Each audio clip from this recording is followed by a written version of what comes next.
श्री गणेशाय नमः। सीताराम सीताराम सीताराम। रामदूत हनुमान की जय हो।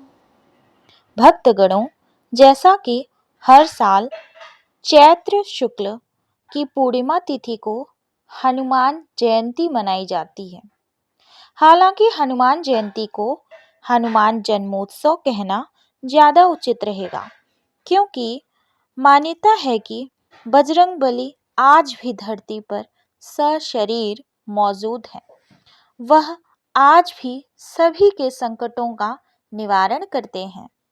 भक्तगणों, हनुमान जन्मोत्सव चैत्र माह के शुक्ल पक्ष की पूर्णिमा तिथि को मनाया जाता है, जो कि इस साल 23 अप्रैल को पड़ रहा है।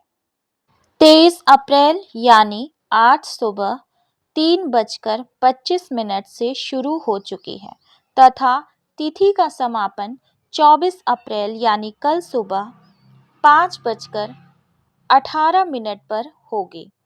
उदया तिथि के अनुसार हनुमान जन्मोत्सव इस बार 23 अप्रैल यानी आज ही मनाई जा रही है।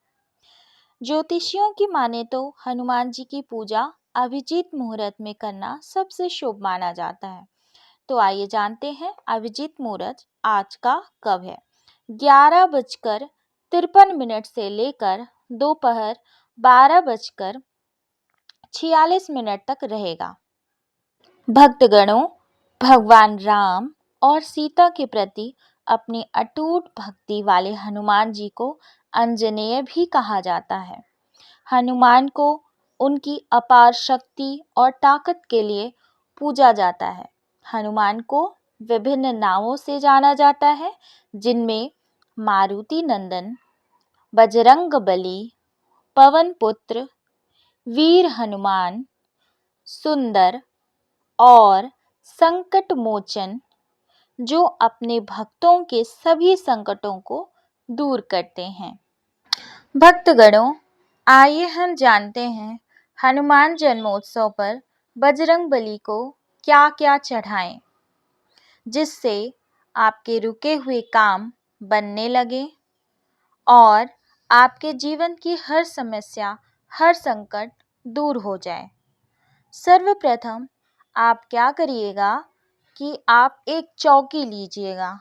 आप चौकी पर श्री राम दरबार की फोटो और हनुमान जी जिसमें हाथ जोड़े हों वो फोटो आप थोड़ा सा अक्षर डाल करके स्थापित करिएगा।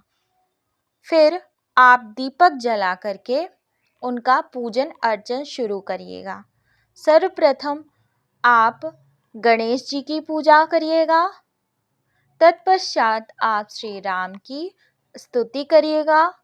उसके बाद आप बजरंगबली हनुमान की पूजा करिएगा। तो आज हम आपको बताते हैं कि हनुमान जी को क्या क्या पसंद है, क्या क्या आप उनको भोग में अर्पित कर सकते हैं। हनुमान जी को पान का बीड़ा बहुत पसंद है। आप पान का बीड़ा कहीं दुकान से लगवा के साफ सुथरा मीठा पान लगवा करके ले आ सकते हैं और उसको हनुमान जी को अर्पित कर सकते हैं। और नारियल, एक नारियल लीजिएगा, उसको लपेट लीजिएगा लाल कपड़े में, और लाल कपड़ा भी बिल्कुल नया होना चाहिए।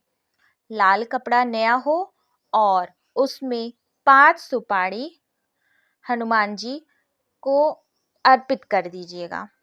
मतलब लाल कपड़े में नारियल 5 सुपारी आप उसको हनुमान जी को अर्पित करिएगा। और फल में आपके पास कदली यानी केला, आप केला अर्पित कर सकते हैं, सेब अर्पित कर सकते हैं, क्योंकि हनुमान जी को कदली, सेब ये सारे फल बहुत पसंद है। उनका बानर स्वरूप है, तो जो बानरों को पसंद होता है उसी दृष्टिकोण से हम ये उनको अर्पित करते हैं। और हनुमान जी को चना गुड़ अर्पित करिएगा।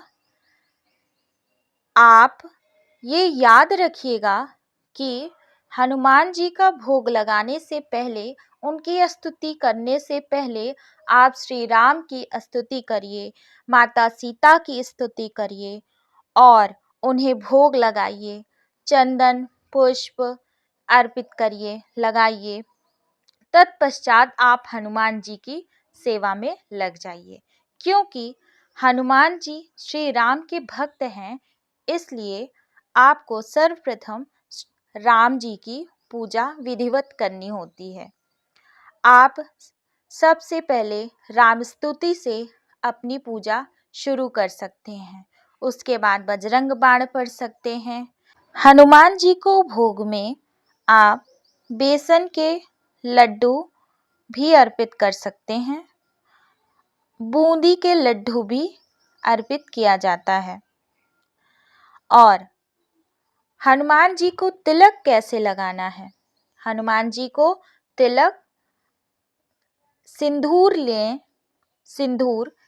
लें और उस सिंदूर में आप तेल मिलाएं। तेल चमेली का होना चाहिए। पुरुष सिंदूर सीधे अपने उंगलियों से हनुमान जी के चरणों में, उनके माथे पे लगा सकते हैं।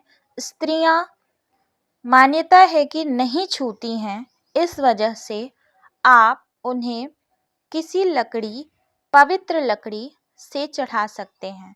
पवित्र लकड़ी में सिंदूर लगाएं और उन्हें हनुमान जी को टीका कर दें और वही टीका उस लकड़ी का अपने माथे पर लगाएं।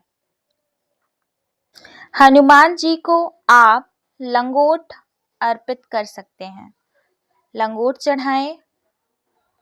लंगोट लाल होनी चाहिए। लंगोट का रंग लाल होना अत्यंत आवश्यक है, क्योंकि हनुमान जी को लाल रंग प्रिय है। और पूजा करते समय आपको यह भी ध्यान रखना चाहिए कि आपके कपड़े लाल हों। इसके अलावा हनुमान जी को आप तुलसी भोग में लगा सकते हैं या फिर आप तुलसी की माला बनाकर उन्हें पहना सकते हैं। इससे वे अत्यंत प्रसन्न होते हैं। भगवान श्री राम को भी तुलसी अत्यंत प्रिय है, इसलिए उनके प्रसाद में भी तुलसी का उपयोग करना चाहिए। हनुमान जी को 11, 21, 108 की संख्या में इन पत्तों पर राम श्री राम लिखकर माला बनाकर उन्हें चढ़ा सकते हैं। तो आइए जानते हैं वे किन किन पत्ते हैं, कौन कौन से ऐसे पत्ते हैं जिन पे आप श्री राम लिख करके हनुमान जी को चढ़ाते हैं, जिससे वे अत्यंत प्रसन्न होते हैं। वे पत्ते हैं पान का पत्ता, पीपल का पत्ता, मदार का पत्ता। आप इनमें से किसी के भी पत्ते पर, जो कि 21, 11 या 108 की संख्या में हो, राम श्री राम लिखकर हनुमान जी की को माला बनाकर पहना सकते हैं या फिर किसी मंदिर में चढ़ा सकते हैं। याद रहे कि हनुमान जी की ये जो माला है, आप जिसमें श्री राम लिखे हुए हैं, वो उनके नाभि से नीचे ना आए। आपको श्री राम किस तरह लिखना है? आपको श्री राम सिंदूर में पानी मिलाकर लिखना है। श्री राम, सीताराम भी लिख सकते हैं। हनुमान जन्मोत्सव के दिन आप अपने घर में झंडा यानी विजय पताका के रूप में आप हनुमान जी की फोटो उसमें हो, उसमें श्री राम लिखा हो या फिर उसमें श्री राम जी की फोटो हो, आप उस पताके को अपने घर के पूरब और दक्षिण के कोने में लगा सकते हैं, जिससे आपको वर्ष भर समृद्धि प्राप्त होगी। पहले श्री राम के मंत्र ओम राम रामाय नमः, ओम राम रामाय नमः का जाप आप 11, 21, 108 बार कर सकते हैं। फिर हनुमान जी के मंत्र का जाप इन्हीं संख्या में करिए। ओम हनुमते नमः, ओम हनुमते नमः।